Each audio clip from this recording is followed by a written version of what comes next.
Université n'Antananarivo PAT 30 sy nandray vola fisotrondrono ametraka fitorinany amin'ny fitsarana miady amin'ny fanjakana. Fanolorana ny tolotra ankizy enina manodidina 13 hatramin'ny 14 taona no tompon'antoka. Tsy fahavitana vaksiny polio hitarika hatramin'ny fahalemeny izaza.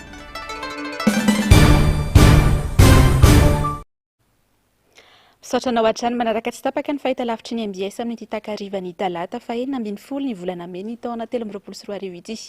Manolotra ny araba ary tompo-kilasy tompo-kivavy manasanao anaraka ny fotoanany vaovao hatramin'ny farany. Ny pejiny sosialy no manomboasika ny fampahalalam-baovao amin'ny ity takariva ity. Olona 7 amin'ny 100 eto Madagasikara mitsindrona zava-mahadomelona no mitondra ny tsimikaretina VIH/SIDA raha nitatitra ny voaka nandritry ny atrikasa no tanterain'ny fikambanana tsy miankina iray androany niaraka tamin'ny mpisehatra voakasika rehetra. Ady mafy iarahany rehetra mitady vahaolana araka izany ady amin'ny zava-mahadomelona miparitaka amin'izao fotoana izao. Tranga izay mampidi-doza ny ankizy sy ny tanora malagasy amin'ny lafiny maro ka misy fiantraikany goavana eto amin'ny firenena ihany koa. Fanadiadiny Andro Miaratina sy Mathieu Prince. Tsy mifidy taona intsony fitsindronana zava-mahadomelona eto Madagasikara.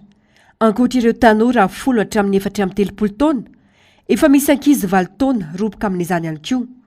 Tsy vita nefa manimba vatana ny fandraisana io zava-mahadomelona io, fa mitera-doza ho an'ny fiarahamonina sy ny firenena mihitsy raha tsy misy vahaolana aingana. Eo amin'ny lafiny mahaolona, ambony ny tamin'ny fahazoana tsimikaretina vokatry ny fitsindromana zava-mahadomelona. 7,700 zany eto Madagasikara, izany hoe olona 7 amin'ny 100 mitsindrona zava-mahadomelona mitondra tsimikaretina VIH/SIDA. Tsy lazany intsony ireo fiantraikany ratsy amin'ny fiainana andavanandro. Itsika eto Madagasikara nefa narylay mbola plan stratégique tsika teo aloha dia mbola 7 faingo 400. Ny fandritsika dia tokony hena zay zavatra satria io rehefa tsy zakantsika menakavy, io rehefa tsy tantintsika menakavy, io rehefa tsy zakan'ny toekarentsika, io rehefa manimba ny tanoratsika. Dia ny fandriana zany raha tena marina amin'izao fotoana amin'ny fomba ahoana ny vahaolana ahafahantsika mampena ny tahany io satria ny transmission sanguine na fifindra ny sida dia mifindra amin'ny alalan'ny resaka raha ihany koa akoatra ny resaka sida tsy resaka afa-tsy ny resaka ny hepatite ahoana koa ny resaka hepatite. Misy karazana aretina be dia be azo ny syphilis satria mifindra amin'ny resaka raha ihany koa ny syphilis. Ny toko teneny mamotika olona goavana be zany tokony misy fomba fijery aingana dengana mba ahafahantsika mama n'izao olana zao amin'ny ankapobeny fa tsy variana fotsiny tsika raha tena marina midoroka ny tanorana zany fa ao ambadika fidoroana io misy fampitehana be dia be potika le olona, potika ny toekarena, potika ny sosialy, potika ny kulturel ary potika ihany koa tontolo politika eto raha tsy mitandritsika eto Madagasikara. Nisy androany atrikasa niarahan'ireo mpisehatra voakasika toy ny mpanao lalàna, ny mpitandro filaminana sy ny maro hafa niarahany hijery ireo vahaolana foezaka sy lavitrezaka hiadina amin'ny fiparitahan'ny zava-mahadomelona eto Madagasikara. Na izana tsy izany, ady iarahany rehetra mama ny zava-mahadomelona sy ny VIH/SIDA. Ny vaovaon'ny fahasalamana kosa indray ary dia zava-doza ho an'ny fahasalaman'ny zaza ny tsy fahavitany vaksiny polio raha ny nambaran'ny mpitsabo dia mety ho tonga hatrany amin'ny fahalemena mihitsy izany sy fanaovana vaksiny izany. Vokatry ny loto moa tena mahatonga ny aretina. Asin'Andriamalala sy Andrakoto Malala.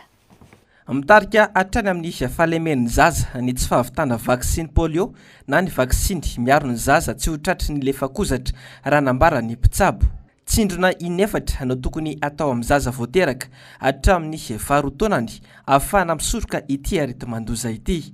Vokatry ny virus izy io PDB mety zavatra ifamindrany na amin'ny alalan'ny rano, eny amin'ny rano matetika dia amin'ny alalan'ny zavatra hoanina sy ny fahalotona mety ifindran'izay zany.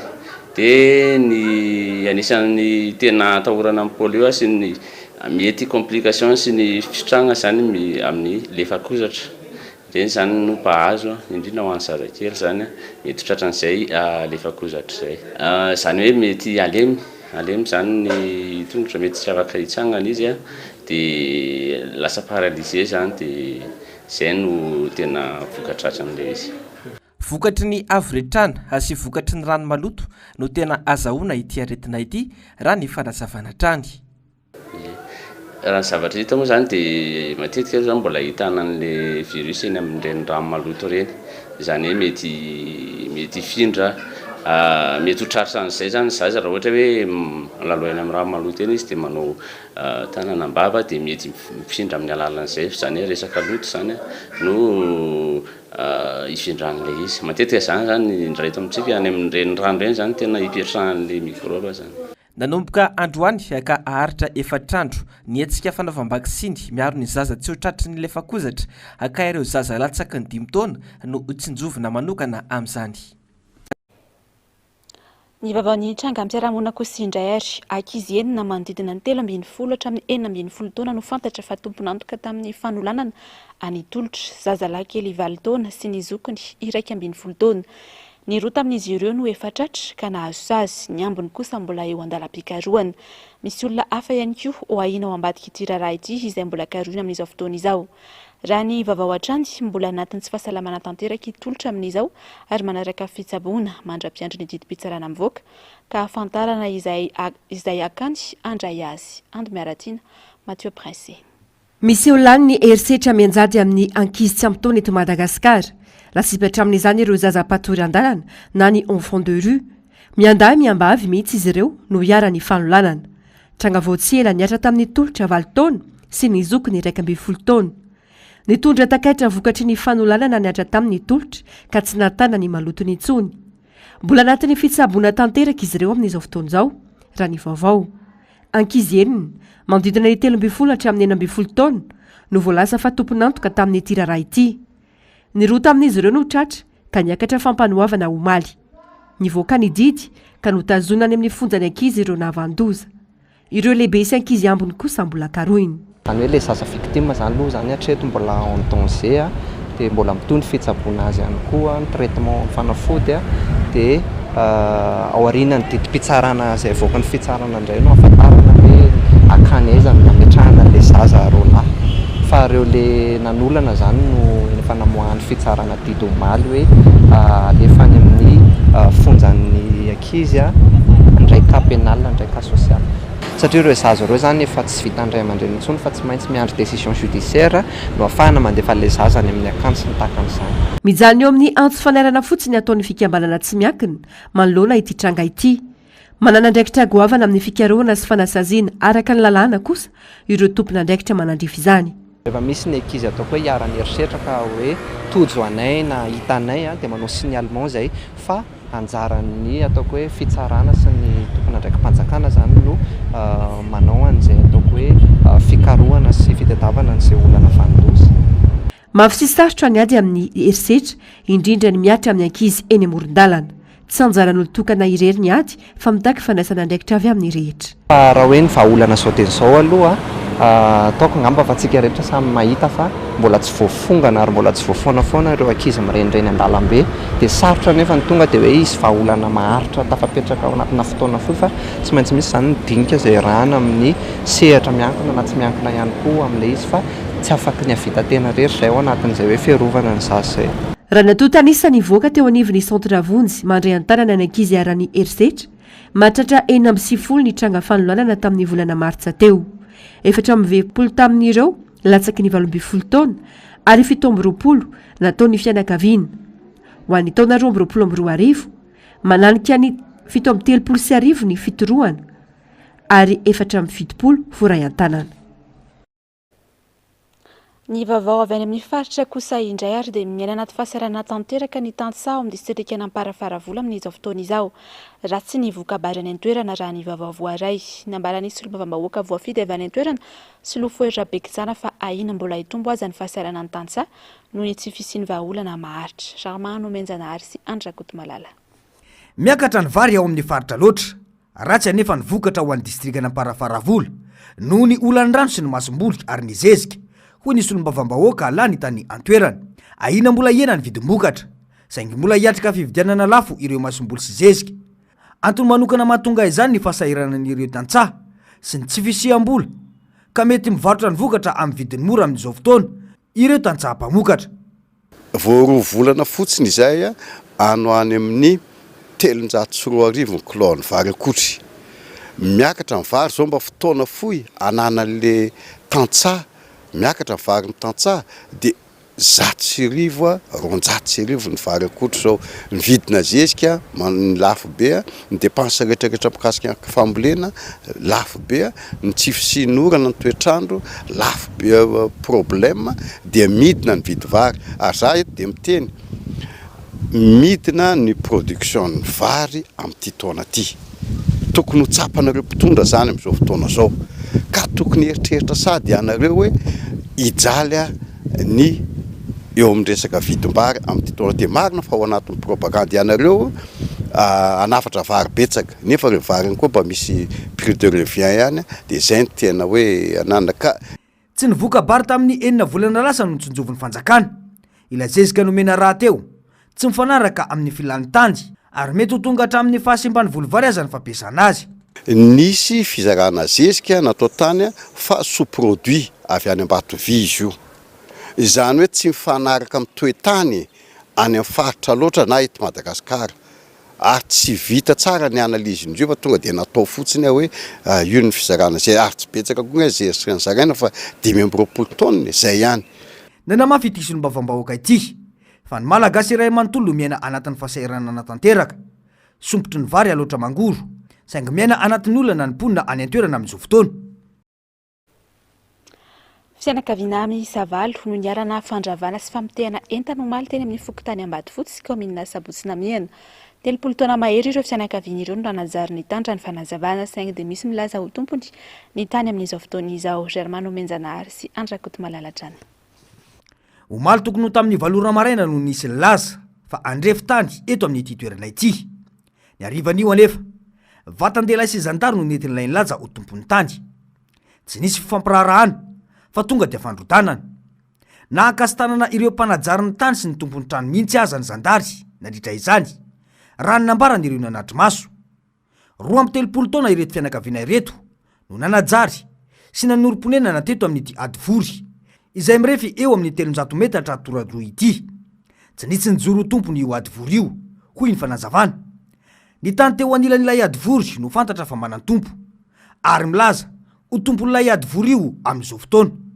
dia nirakolona izy ireo a izay mibotony taninay a izay efa najariana nandritry ny 30 taona tonga dia botolo fotsiny izao ny zava-misy potika ny tranonenanay tsisy na dia fotoana vitsy aza nafahanay a nanala-nentanay tao tokantranonay fa natsipitsipy teto daholy izay manana taratasy proof eto am-pelantananay manamarina fa najariana ny taninay nandritry n'izay fotoana lavabe izay manana taratasy koa izay a fandoava-ketra nandritry n'izay fotoana fa elabe nonenana izay ankehitriny nefa tao anatin'ny fotoana fohy monja dia misy olona milaza fa ho tompony avy hatrany dia miaraka amin'ny hery sandry zandarma nandrava izao ny zava-misy malahelo izay tompo ny toerana fivarotanay mpitehana eto mba asa fivelomanay tsisy tsony na ny zavatra nay tao anatin'ny tokantranonay na ny fiompiana kely na inona rava tao anatin'ny ray mpimaso fotsiny izany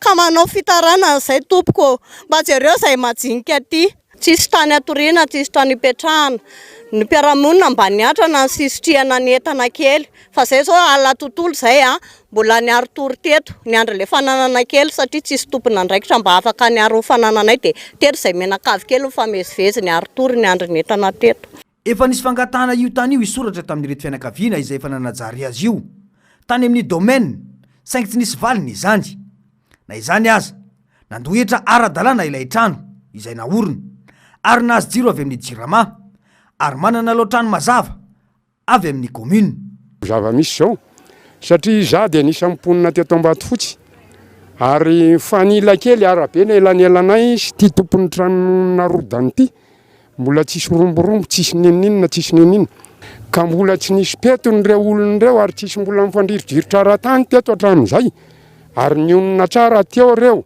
izay mivarotra etry amin'ny ilany ary reo mivarotra teto amin'ny ila ary efa ny dadany ao ny dadabeny ao ny dadany ao ny rafozany mipetraka nionina teto mbola tsisy romborombo tompo dia gaga zay amin'izao fotoana izao ao anatin'le fahasahiranana fitediavana ara-tsakafo ny orana avy lasa fandrodanana tany tsisy fanajana tompoko anao izany dia asa fa ao nareo mpitondra fanjakana eritreritra sy andinika am'izao zavatra io na de mibrika raha tsy sokikisana hoe ndafindry ty na ny hazo fa tonga de potsipotsika de fa efa ela no nisiny ity trano zay ny ravana tao anatin'ny fotoana fohy ity ka tany misy lalàna eto amin'ny repoblika amin'ny Madagasikara olona mpandohetra ara-jalàna ireto tompony tany ireto manaraka an'izay dia tsy tongatonga ho azy amin'izao fotsiny akory ity trano ity fa tsy maintsy nisy ny ambaratonga mpahefana zay nataon'izy ireo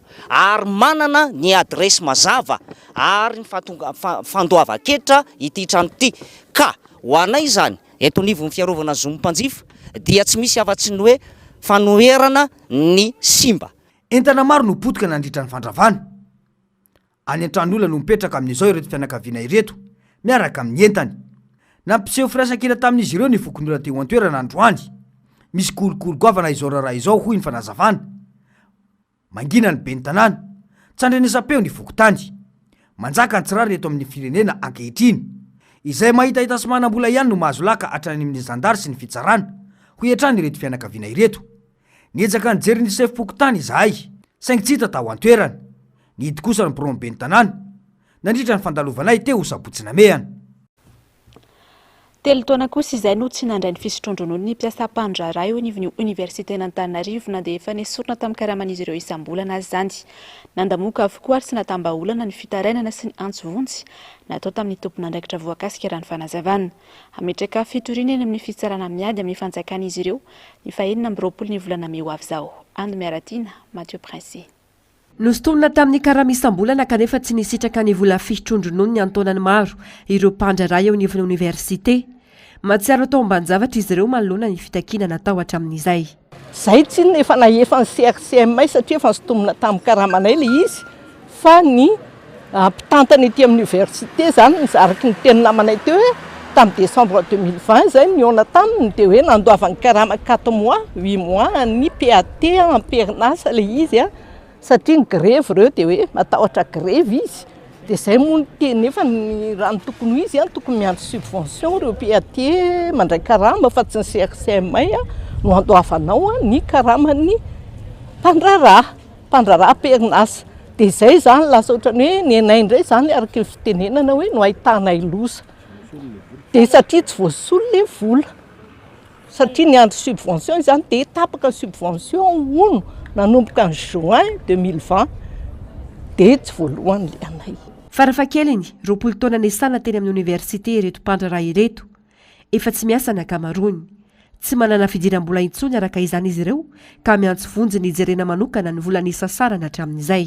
Tena mijaly ny zokiolona retraité université araky ny teny hoe mitodika amin'ny ara-tsosialy izy dia mba tokony mba ho jerena akaiky koa zany momba anay dia mba jereo zahay zokiolona satria araky ny teniko foana dia hoe rehefa mpianatra amin'ny grève réglé aingana, rehefa mpandraraha grève mpampianatra amin'ny grève ny CSS aingana mihitsy ny zareo mireglé fa nefa PAT nefa ny personnel administratif et technique dia ohatra misatra be zany raha tsy ny grève ela be tsy azo. Efa maro ny dingana natao saingy nandamoaka avokoa tsy nisy valiny izany. Nanomboka teny amin'ny filohan'ny université hatrany amin'ny fiadidinan'ny repoblika. Tabidalaka ny mpiasa ary nilaza ny tsy anaiky mora ka mpiakatra ny rara eny anivon'ny fitsarana. Rehefa tena tsy reglé zany ty zavatra ty dia hiditra amin'ny dingana lalindalina amin'izay zay ametraka fitoriana eny amin'ny conseil d'état. Zay zany sisa no ataonay farany dingana farany ataonay satria efa nametraka fitaraina an'izay tsisy valiny tato amin'ny présidence université antérieur ministère dia hiditra amin'ny dingana lalindalina zay dia niresaka fitoriana any amin'ny conseil d'état. Mpiasa manodidina ny 30 izy ireo no voakasika ity raharaha ity izay ny fampitona tetsy Ankatso androany nitondra ny marary azy ireo. Eo amin'ny pejiny finoana kosa indray ary dia nitondra hafatra ho an'ny kristiana rehetra ny FJKM sinodampinoana faharoa kristiana FJKM miavao sy mpanavao. Niompana indrindra mikasika ny fahamarinana sy ny fanambadiana kristiana, ny fitiavan-tanindrazana ary ny tontolo iainana. Mampirisika ny malagasy ny fiangonana iasa ka ny manan-katao antsoina ampiasan'ny volany mba hiteraka asa. Miantso ny fiangonana ihany koa ity hafatra ity hiantoka ny ankizy voatery nandao ny fianarany. Anisany anaovan'ny fiangonana Antsoavany koa moa ny andraisan'ny kristianina rehetra ny adidy manandrify azy ka isan'izany ny fifidianana filoha amin'ny pirenena mba ho araka ny sitrapon'Andriamanitra tokoa ny vokany. Ny kristianina dia tokony ho saho martiora amin'ny fanehoan'ny finoany sy ny fitiavan-tanindrazana natao tao Ambositra ny alahady 14 ny volana May lasa teo.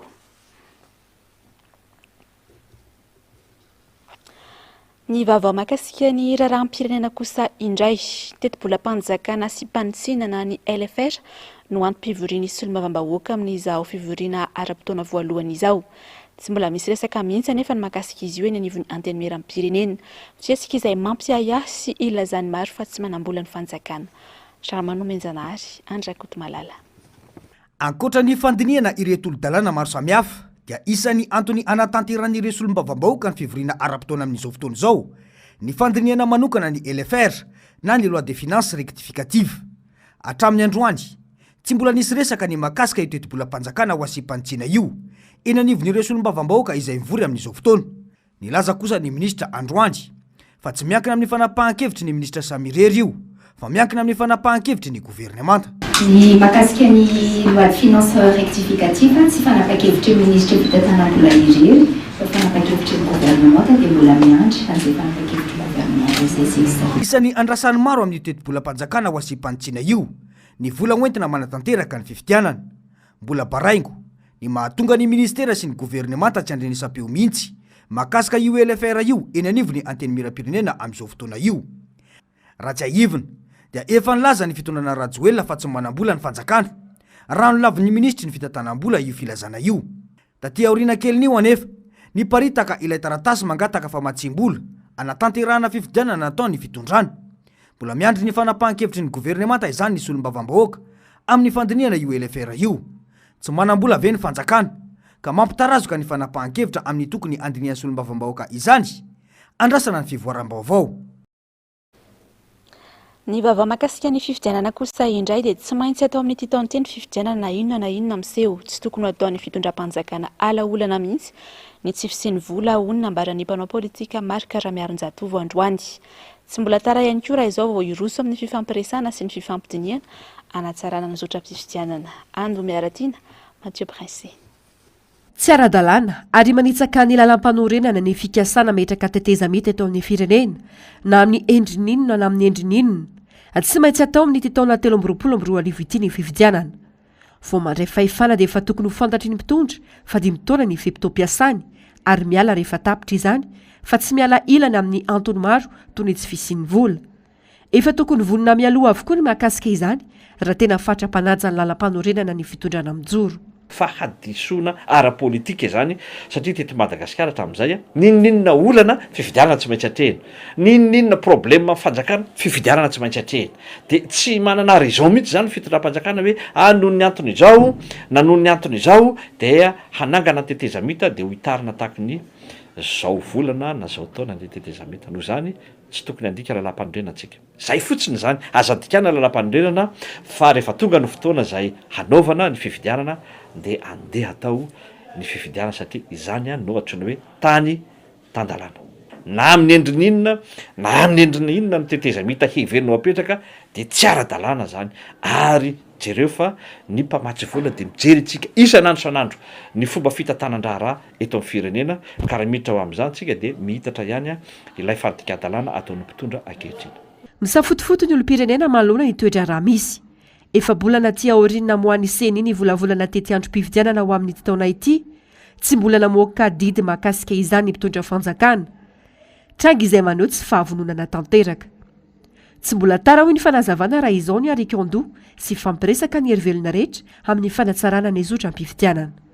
Ho voafandritra amin'ny zavatra ataony fitondram-panjakana zany raha ohatra ka tsy nanaiky an'iny dialogue iny. Le dialogue inge tsy midika mihitsy hoe izy gouvernemanta vaovao hitsangany fa ny tena mamaky any olona dia ny amin'ny hoe andao aloha ambalina ny code électoral ao anaty dialogue zany andeha aloha jerena ny hevitra rehetra ahafahan'ny fanjakana zany mipetraka amin'ny fanjakana azy ary ahafahan'ny atoko politika mipetraka amin'ny atoko politika azy. Mizahatra roa sy telo na efatra azo resahana ao anatin'ny concertation kanefa moa tsy tanteraka izy za mino fa mbola tsy tara.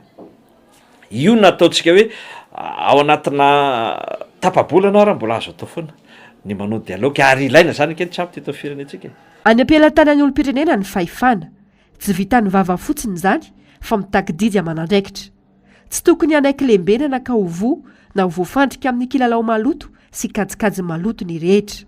Mandraisa andraikitra mijoro amin'izay tandrify ianao miloha dia mandritra indrindrandrindra no arina amin'ny fifidianana. Aoka tsy anaiky lembenana antsika amin'ny fifidianana izay mitranga aoka tsy anaiky lembenana antsika amin'ny fiarakarana satria ny fikarakarana sy ny famoahana ny lisym-pifidianana dia tena zava-dehibe mba hamaritoerana any Madagasikara dia miantso ny vahoaka malagasy hijoro handray andraikitra izay manandrify antsika amin'izany fametrahana mba ahafahantsika miaro ny vatotsika, ahafahantsika miaro ny zotsika ary ahafahantsika ihany koa mahita izay filoham-pirenena azo antoka hampandroso any Madagasikara.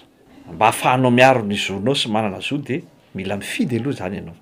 Zany hoe matoa mifidy ianao dia ao anatiny lisym-pifidianana. Zay aloha zany ny azo antoka. Dia iny ianao faharoa mandeha mifidy ianao. Ao anaty listy ianao zany dia ny faharoa mandeha mifidy ianao. Zay aloha zany zavatra tsy maintsy atao. Ny fahatelo farany arovy ny vatanao. Fanaontsika eto Madagasikara rehefa vita ny fifidianana amin'ny riva voaisa tsara izy io raiso amin'ny fankatsara.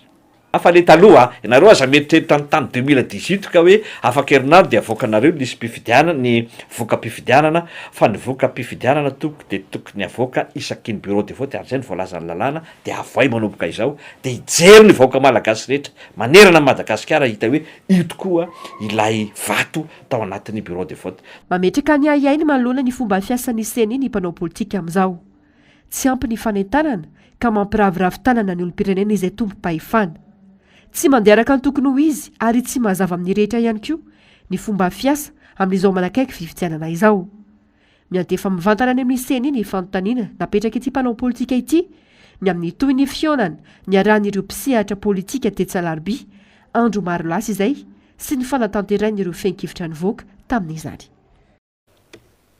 Ny vavaon'ny politika izay hatramo dia nitondra ny fanehoan-keviny manoloana ny fivovizana ny resaka teteza mitendo amin'ny firenena ihany koa. Dia solombavambahoaka voafita ao Ampara Volandroany nambarany ary fa mpanao politika mitady tombontsoa manokana no mivohy izany eto amin'ny firenena. Ny fifidianana ihany no manome fahefana feno ny vahoaka malagasy ny fanazavany. Jarmano Menjanahary sy Andra Kotomalala. Tsy ny fivoizana ny teteza mita sy ny irosona amin'izany no hitondra vahaolana ho an'i Madagasikara sy ny malagasy izay efa sahirana izao fa ny fifidianana ihany. Io no nambarany solombavambahoaka avy amin'ny Antokotimy izay voafita tao amin'ny distrika na Amparafaravola. Averenao amin'ny vahoaka ny fahefana araka ny voalaza lalam-pandrenana fa tsy olombitsy igoka tombontsoa fotsiny no omena fahefana. Malora izao fahasaranam-bahoaka efa miantra amanaina izao hoy ny fanazavandy. No mafisiny fa anjara ny mpitondra izay efa voafidim-bahoaka io indray no mandamina sy mandravona ary manavotra indray ny fiainam-bahoaka aorian'io fifidianana io. Ho anay ao tao anatin'ny atokotiko Madagasikara indrindrandrindra izay député amin'ny team atonivon'ny groupe parlementaire team dia izay tsy mieritreritra zavatra hafa mihitsy fa tonga any fifidianana ihany ary ny fifidianana ho atao amin'ity taona ity dia fifidianana fanavoatam-pirenena. Izay ny anaovana an'ilay anarana fifidianana fanavoatam-pirenena satria latsaka katerena firenena ny vahoaka mijaly indrindrandrindra ny zavatra rehetra tsisy mandeha amin'izay laoniny ny laingalainga izay atao mpitondra amin'izao fotoana izao betsaka loatra ka dia matsiaro tena voafitaka ny vahoaka. Izahay moa mandeha mitorne miaraka amin'ny président Marc Ravalomanina sy ny manao redynamisation any amin'ny district any izahay dia matsiaro izahay amin'ny resaka congrès régional io matsiaro izahay fa tena maka ny hevitra vahoaka dia le vahoaka mihitsy ny tena efa diso fanantenana na n'olona ny fidy azy ary dia diso fanantenana daholo amin'izao fotoana izao ary ny fiainam-bahoaka dia latsaka katerena. Ny eritreritray alao ho tonga ny fifidianana dia sambo tsarainy tantarany eo sambo tsarainy nataony fa dia mifantatra fotsiny fifidianana amin'ity dia fifidianana fanavoatam-pirenena zay tsy mieritreritra anao teteza mita zay tsy mieritreritra hoe isy zavatra hafa konokonina ambadika politika fa ny tanjona 20 andro sisa na 118 jours izay nipetrahan'ny président Andry Rajoelina tokony ametra-pialana izy un point c'est tout. Tsy hanome fahefana velively ny vahoaka malagasy mihitsy izany teteza mita izany ho hiatrany ity solombavambahoaka ity. Mpanao politika mitady tombontsoa manokana no mitaka izany fa ny fanomezana fahefana feno ho an'ny vahoaka dia ny fifidianana ihany. Nahazo fanamafisana fahaiza-manao ihany koa ry zareo anatin'ny voamiram-pirenena mahaleo tena misana ny zon'olombelona eto Madagasikara. Tafiditra indrindra ao anatin'ny fikatsahana filaminana aorian'ny fifidianana no antony izany. Nisy ny mpampiofana vahiny namafy ny traikefan'izy ireo izay aharitra 3 andro. Asinandria Malala sy Andrakoto Malala. Namafisina tamin'ny alalan'ny fiofanana sy atrikasa ny fahaiza-manao ny voamiram-pirenena mahaleo tena misana ny fiarovana ny zon'olombelona eto Madagasikara. Mba hikatsahana fifidianana madio sy milamina no antony izany. Anisan'ny voaresaka manokana ihany koa ny momban'ireo olona manana fahasembanana. Ny tanjona iombonana zany izay anohanan'ny OIF sy ny AFCNDH atsika dia hoe omena fizarana traikefa ny CNIDH sy ireo mpisehatra dia omena ihany koa ireo ataontsika hoe toro sy ay hoenty miasa amin'ny fiatrehana an'izany fifidianana izany mba hahazahoana tonga amin'ny hoe fifidianana mangarahara milamina ekeny rehetra ary koa hoe tsy mety hiteraka olana ara-tsosialy na ara-politika na tahaka an'izay dia androany zany vao manomboka ny fiofanana makasika an'izay dia misy endry zareo manampahaizana manokana avy eo amin'ny AFCNDH sy toanan'ny OIF izaran'izay fahaiza-manao zay sy ny traikefanana an'izy ireo. Ny fiarovana ny zon'olombelona eto ny resaka. Anisan'ny zon'olombelona ohatra ny fahalalahana maneho hevitra sy ny fahalalahana mahazo vaovao maro amin'ny endriny maro samihafa. Ny fahafahana miteny liberté d'expression, fahafahana mandray vaovao, fahafahana mampita vaovao izay voafarintsika ao anatin'ny andininy 7 amin'ny fanambarana resam-pirenena mahakasika ny zon'olombelona, voasoratra ihany koa zay ao amin'ny andininy 7 amin'ny lena lazaintsika teo pacte international relatif aux droits civils et politiques dia mbola napitsika ao anatin'ny andininy 10 lalam-panorenana liberté d'expression rehefa tsy afaka maneho hevitra koa zany ianao dia voatohitohana ihany koa zay fahafahana hoe mandray anjara amin'ny fifidianana izay. Iny zany tsy pihana manokana ihany koa. Aharitra 3 andro ity atrikasa sy fampiofanana ity. Raha fakafakaina ny zava-misy eto Madagasikara dia mbola ho lavitra lalana ho antsika amin'ny fiarovana ny zon'olombelona. Eny diditsadin'ny tompo-pahefana, eo ihany koa ny fanitsakitsahana ny zon'olombelona noho ny fantrana avokatry ny tsy fahaizany mpitondra. Politika atrany ny ao amin'ny fitondrana ihany no mivoiny sy ny tetezamity eto Madagasikara amin'izao. Hoy ny vahiny fandarana miara-manonja tamin'ity androany ity, tombontsoan'olombitsy no tanjona fa tsy ho an'ny vahoaka malagasy sy ny firenena ka tsy azo ekena ho iatran'izy ireo. Mamintana amintsika ny fandarana tamin'ity androany ity ary avitra solondraibe sy Manorandre Malala. Fomba fanodikodinena ny saim-bahoaka no mibahana sy nanamarika ity fitondrana ity ho ny fandarana miara-manonja. Hitantaratra zany amin'ny feo ahely fa atsangana ny tetezamita fa tsy hiroso amin'ny fifidianana isika eto Madagasikara. Maro ny pirofo ahafahana milaza fa ireo amin'ny fitondrana mihitsy no mitady ny izorana amin'io tetezamita io hitadiavana tombontsoa manokana hatrany. Fotoana tenenevony Sadek ny fitondram-panjakana fa tsy mamaly an'io mihitsy mpitondra fanjakana. Dikan'izay misy fiteniny malagasy zay manaiky matoa tsy miteny. Zay nge nentsika ilazana hoe tetezamita voziny ity ry zareo ihany ny ao ambadika risak'io hoe ny fantarana feptom-piasana roa taona mihoatra ny tena feptom-piasana voamarina ambarany lalam-panorenana no dika izany fa tetezamita zany hiditra amina fifanarahana vaovao mba hahafahana indray mampiatona lalam-panorenana ary tsy mbola nisy tetezamita zany mitondra vahaolana ho an'ny firenena teto hatramin'izay. Fa mitena tanindrazana nisy nandritra ireo tetezamita ny fandimby ho kosa ny solombavim-bahoaka ny Madagasikara voafidy tetsy amin'ny boribory tany faefatra.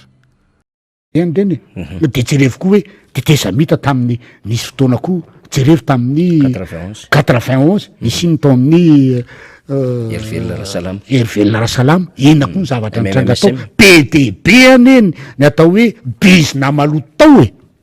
Ary iany tsy nahita hoe ny zavatra nitranga tamin'ny resaka hoe afera flamko hoe ena tsy netretra ny vola malagasy ahoana ny fipetraky ny sanda ny vola malagasy tamin'izany fotoana izany ka marina mihitsy ny teninao hoe tsy mbola nisy tetezamita teto ka hoe nahitana mbokatsoa ho an'ny vahoaka malagasy zany ka zay ndrevy mitadiavina mbola hoentina eto ary matoa ny tena zany misy trapareil ny filohan'ny atoko tsara tafiny de nisy zany zavatra any ary tsy teniteny fantany izy fa raha ohatra ka hoe tsy nisy zany a efa nysamborony dralay iny zay manko efa nysamborony dralay iny fidianana madio ny ankamaroan'ireo antoko politika sy ireo firaisamonim-pirenena tsy azo idivirana fa kion-dalana lehibe ho an'ny firenena isy ny fanarenana ny fanatanterana ny fifidianana araka ny voasorotry ny lalàna. Eo amin'ny vavaony maresaka iraisampirenena kosa indray ary dia niakatra ao amin'ny laharana faharoa maneran-tany Iran amin'ny fanamelohana ho faty araka ny fanadihadiana nataony Amnesty International ho an'ity taona 2024 ity. Ny fifampiresana ihany no vahaolana amin'ny famitsorana ny takalon'aina Europeanina any Iran ho ny tompon'andraikitra. Avitra solondray be sy mbola ava-tsara. Ambanin'ny fampiaran-dalàna ao Iran hoy ny filohan'ny miaraka amin'ny ady amin'ny fanamelohana ho faty. Amin'izao fotoana izao, Europeanina 5 no migadra any amin'ity firenena ity raha ny tatony Amnesty International. Miamianjana araka izany fifandonana ara-diplomatika eo amin'ny gouvernemanta iraniana sy Europeanina. Tsotra ny tanjona ho an'ny Europa dia ny anafana ireo gadra ireo, ankilany kosa dia entitra ireo amin'ny fanapa-keviny. Ny zoma lasa teo dia teratany Frantsay 5 no nahazo famitsorana noho izay fifampiresana izay, raha mbola miandrandra fahafahana kosa ireo teratany ampolony hafa. Teratany avy amin'ny firenena Europeanina isan-tsokajiny ireo migadra ireo. Raha tamin'ny taona 2022 dia maherin'ny olona 200 efa nomelohan'ny Iran ary miakatra hatrany io izy io ka mahatonga ny Iran ho faharoa eo amin'ny filarana maneran-tany amin'ny firenena manao fanamelohana ho faty ao aorian'ny Chine. Takalonaina ara-politika, takalonaina anaovana fifampiararahana ny ankamaroan'ireo olona voagadra any Iran ireo. Sarotra ihany fifampiresana ho hatrany fanazavana ity filohan'ny fikambanana miaraka amin'ny ady amin'ny fanamelohana ho faty ity. Misy fifanantonana sy fifampiresana tsy maintsy tandremana mba hisian'ny fahombiazana. Mialohan'ny sarantsika tahaka ny mahazatra azy dia ireto ny fandaharana Aranory ny fampahalalam-baovao ny fandaharana Ahoana Marina, ny fandaharana Global News. Aorian'izay kosa no narantsika ny horonan-tsary mitondra ny lohateny hoe BDE. Ny tena kosa mametraka ny veloma mandra-pitafa ho amin'ny rampitsinray tompoko.